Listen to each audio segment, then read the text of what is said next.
Inatasan po ng pamahalaan ng Nigeria ang agarang pagsasara ng lahat ng paaralan matapos ang serye ng pagdukot sa mga estudyante doon.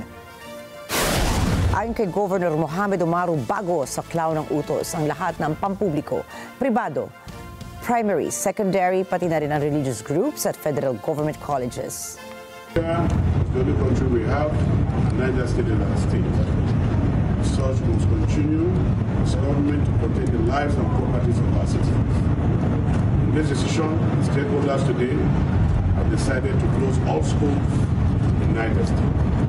Private, primary and secondary schools, missionary schools, Islamic schools, federal government college winner.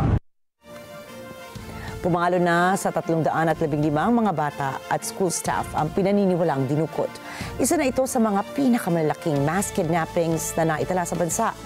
Giit ng gobernador, hindi ito panahon para magsisihan. Anya, dapat isikasuhin na mailigtas ang mga biktima. It's not a time for blame game.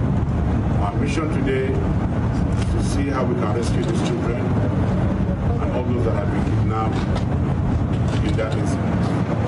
Such, we are calling on all the security agencies, civil society organizations, organized level, clerics, please focus on the rescue of these children.